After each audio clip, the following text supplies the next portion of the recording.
Assalamualaikum warahmatullahi wabarakatuh. Jumpa lagi dengan Regina dari akun YouTube Regina Permata Dewi 26. Di sini Regina kembali men-sharekan video.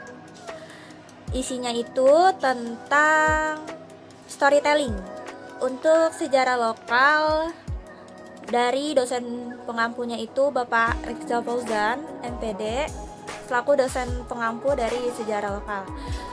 Di sini saya akan storytelling untuk mengenai jurnal yang sudah saya buat, yaitu judulnya Tradisi Qingming atau Cengbeng, Mitologi Tradisi Budaya Etnis Tionghoa.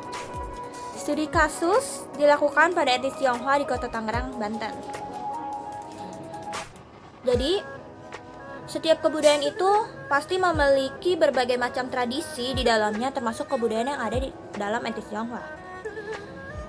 Tradisi yang ada di dalam tradisi etnis Tionghoa itu merupakan tradisi yang sifatnya turun-temurun dari satu generasi ke generasi lainnya.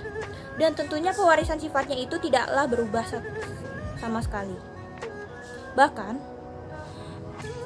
salah satunya itu ialah tradisi Qingming atau Cengbeng ini, yang dimana tradisi ini harus dilakukan setahun sekali di dalam keluarga atau yang bertujuan untuk menghormati jasa-jasa arwah leluhur. Biasanya nih selalu dirayain sama keluarga dari yang beretnis Tionghoa. Tradisi ini sudah diturunkan dari nenek moyang sampai sekarang, turun-temurun, generasi ke generasi sampai sekarang intinya. Tradisi Qingming ini tadi kan sudah dibilang itu sebagai tradisi yang dimana untuk menghormati jasa-jasa arwah para leluhur. Nah, di sini tradisi Qingming ini memiliki keunikan di mana setiap budaya atau daerah yang kalian singgahi, tradisi Qingming ini tentunya berbeda tergantung budayanya. Karena sama seperti halnya di Indonesia, kita memiliki beragam banyak budaya, terus banyak suku juga, terus banyak juga bahasa kan. Nah, di etnis Tionghoa itu juga sama. Jadi di tradisinya ini kan tradisi Qingming, cuman perbedaannya itu dari tata caranya mereka, seperti ada pantangannya, terus juga seperti halnya di dalam pelaksanaannya itu, untuk seperti sajian-sajian makanannya atau segala macamnya itu berbeda satu dengan lainnya khususnya. Nah, maka dari itu di sini penulis itu tertarik untuk mengkajinya di dalam jurnal, dan juga saya tertarik sih di dalam video ini untuk men-sharekan hal-hal mengenai tradisi Qingming ini. Diharapkan dengan adanya ini pembaca dapat mengetahui lebih mendalam mengenai mitos apa saja yang ada di dalam tradisi Qingming ini. Dikarenakan tradisi etnis Tionghoa ini selalu memiliki banyak mitos atau mitologi di dalamnya. Nah, kalian tahu nggak apa yang menjadi mitologi dari tradisi Qingming atau Cengbeng ini, terutama di Kota Tangerang?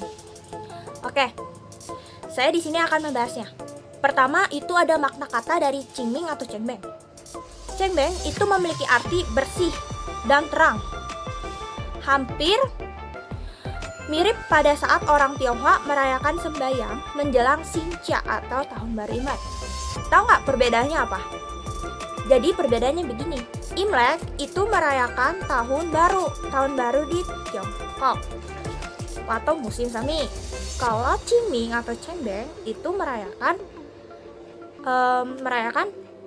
penghormatan arwah nenek moyang. Beda ya, jangan disamakan. Meskipun di Xinjia itu ada yang namanya sembayang, terus juga kayak pembakaran, kayak ngasih paket gitu. Nah, itu bisa dilakukan, dan itu berbeda dengan di acara Qingming atau Cengbeng ini tradisinya.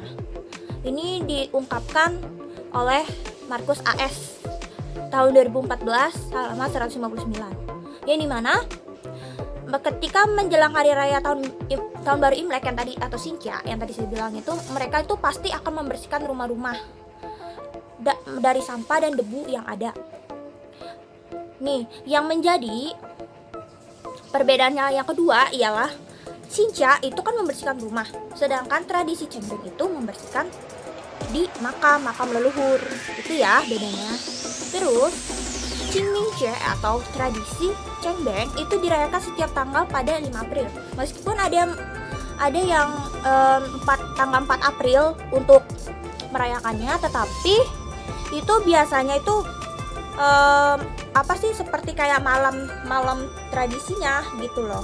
Jadi biasanya tuh di malam tradisinya itu mereka itu selalu kayak bersih-bersih. Terus tanggal 5-nya itu pas hari H-nya mereka itu ada yang nggak boleh nyapu, salah satunya di rumah. Nah, jadi tradisi ini tuh dirayakan setiap tanggal pada 5 April dan dilakukan bersih-bersih terutama di makam keluarga. Adat pergi keluar kota dengan hal untuk mengunjungi makam leluhur seraya berjalan-jalan, menikmati kehijauan yang ada pada alam. Pada perayaan ini disebut dengan touching atau menginjak rumput hijau. Nah, ini atas wawancara dari Bapak Cengjia. Nah, setelah itu saya akan menjelaskan mengenai mitologi festival Qingming atau Cengbeng. Jadi begini, mitologinya dulu di Tiongkok itu memiliki musim 4 musim, itu diantaranya 24 musim yang disebut dengan Qixi, Qiaqi, ialah musim Chun, Qiu, Xia, dan Tang, atau yang disebut juga dengan musim-musim seperti musim semi, gugur, panas, dan dingin atau salju. Nah, pada awal bulan ketiga, alam itu memanggil, namanya itu sangat indah, bersih, jernih, dan terang, sehingga sangat layak dirayakan. Kaisar yang pertama kali menganjurkan perayaan Cengbeng ini adalah Kaisar Qin Bun Kong, yang kisahnya Kaisar Qin Bun Kong ini membakar jasad menterinya Kai Cuci, itu menteri ya, dan juga ibu yang dicintai oleh Kaisar Qin Bun Kong yang dikuburkan di atas bukit Biansan dengan hikmat.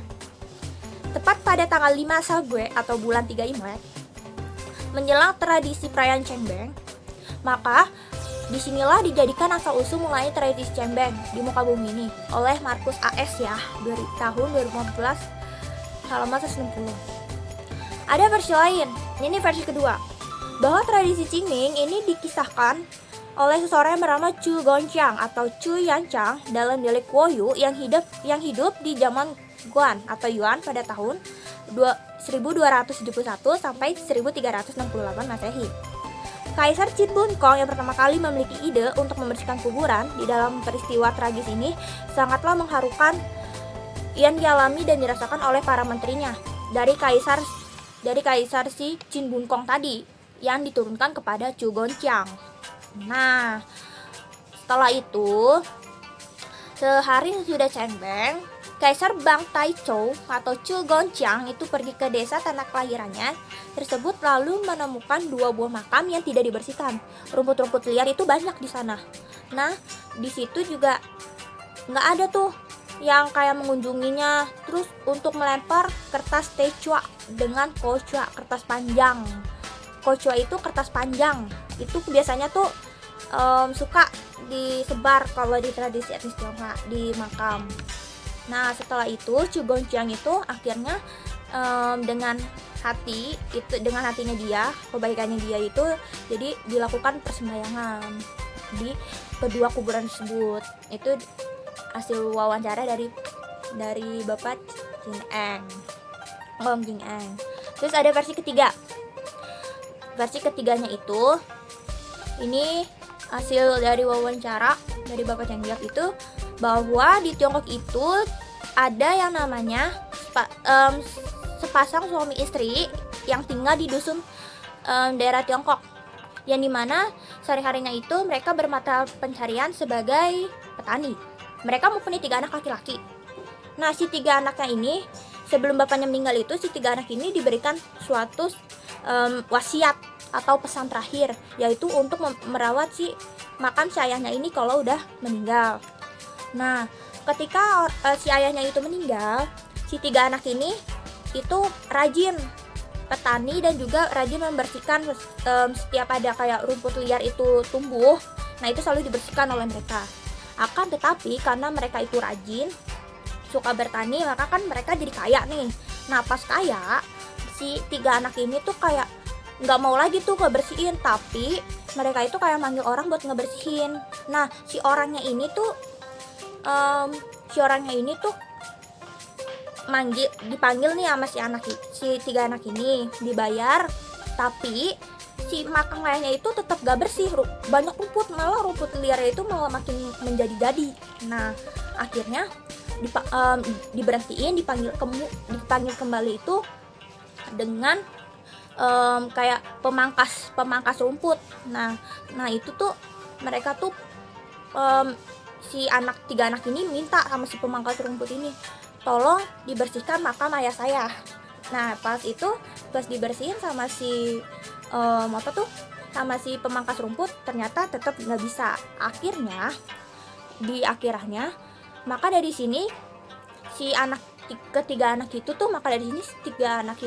datang ke tempat ayahnya, terus bingung kenapa kayak nggak habis-habis gitu rumput liarnya. Akhirnya tiba-tiba tuh mereka tuh frustasi, akhirnya rambutnya itu tuh pada kayak rontok, jadi akhirnya botak. Nah, di situ tuh kita dapat pelajaran bahwa jangan terlalu memikirkan harta hingga kepala menjadi botak, malah mengurus kuburan orang tua mereka pun tak ada waktu. Nah, itu untuk versinya. Sepertinya sudah itu saja yang bisa saya sampaikan. Untuk sesi selanjutnya itu nanti ya, sampai jumpa lagi. Itu ketika aku mau share lagi tentang sejarah. Aku sih bisanya cuman masalah itu aja yang bisa ini. Tapi kalau kalian mau kayak baca artikel selengkapnya, kalian bisa itu tanya ke aku mengenai jurnalnya. Nanti aku kasih jurnal. Oke? Sekian dari storytelling aku mengenai mitologi tradisi Cengbeng, khususnya di tradisi etnis Tionghoa Kota Tangerang, Banten. Sekian dari saya, terima kasih. Wassalamualaikum warahmatullahi wabarakatuh.